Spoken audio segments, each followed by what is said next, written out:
ఈసారి లోక్సభ ఎన్నికలను అన్ని పార్టీలు సీరియస్గా తీసుకున్నాయి. అసెంబ్లీ ఎన్నికల్లో గెలిచిన ఉత్సాహంతో కాంగ్రెస్ పార్టీ, మోడీ 3.0 నినాదంతో బీజేపీ, తెలంగాణలో పాగా కోసం తాతాలాడుతున్న బీజేపీ వీలైనన్ని ఎక్కువ లోక్సభ స్థానాలకు సాధించాలని అగ్రనేతలకు రంగంలోకి దింపుతోంది.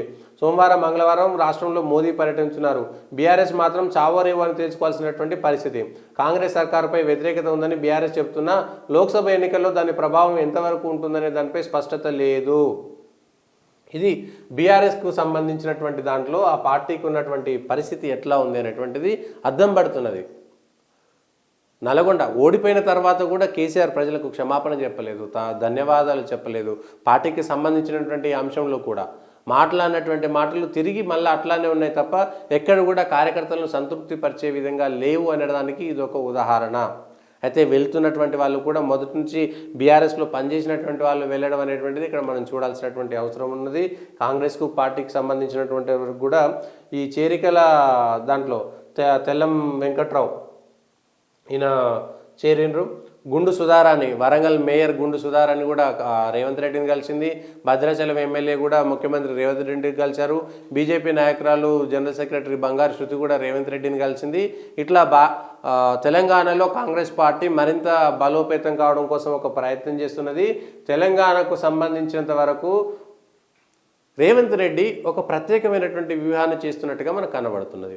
ఆ ప్రత్యేకమైనటువంటి వ్యూహం ఏంటంటే ఇందిరమ్మ కమిటీల పేరుతోటి. ఆ కమిటీల్లో పూర్తిగా రేవంత్ రెడ్డి ముఖ్యమంత్రి అంటే ఆయనకు సంబంధించినటువంటి మనుషులు, ఆయన సూచించినటువంటి మనుషులు ఉంటారు. కాబట్టి ఆ తెలంగాణలో ఒక 3 లక్షల మంది ఇందిరమ్మ సైన్యం అనేటువంటి పేరు పెట్టుకొని ప్రతి గ్రామంలో ఇందిరమ్మ కమిటీ అని పెట్టుకొని ఆ గ్రామంలో ఉండేటువంటి వాళ్ళు ఇందిరమ్మ కమిటీ అనేటువంటి పేరు చెప్పి ఆ ఇందిరమ్మ కమిటీలు సూచించినటువంటి వాళ్ళకు మాత్రమే లబ్ధిదారుల ఎంపిక జరిపేటువంటి ప్రయత్నం సాగుతున్నది.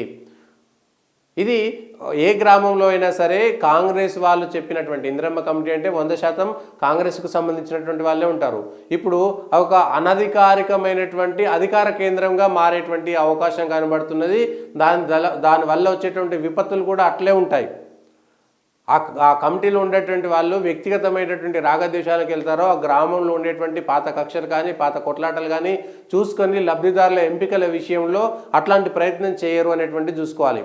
నిజమైనటువంటి లబ్ధిదారుల ఎంపిక జరిగేటువంటి సందర్భంలో కూడా ఇందిరమ్మ కమిటీలు చేసేటువంటి ఒత్తిడి మేరకు కనుక లబ్ధిదారుల ఎంపిక జరిగితే గ్రామాల్లో కక్షలు కార్పణ్యాలు పెరిగేటువంటి అవకాశం కూడా ఉన్నది. ఎందుకంటే అందులో అధికారులు ఉండరు, అందులో ఆ థర్డ్ పార్టీకి సంబంధించినటువంటి వాళ్ళు ఎవరు ఉండరు. కేవలం కాంగ్రెస్ పార్టీకి సంబంధించినటువంటి కమిటీలో ఉండి వాళ్ళు చెప్పిందే వినాలనేటువంటి పరిస్థితి వస్తే మాత్రం గ్రామాల్లో మళ్ళీ ఇబ్బందులు వచ్చేటువంటి అవకాశం కూడా ఉంది. దానికి సంబంధించినటువంటి అంశం కూడా మనం చూడాలి.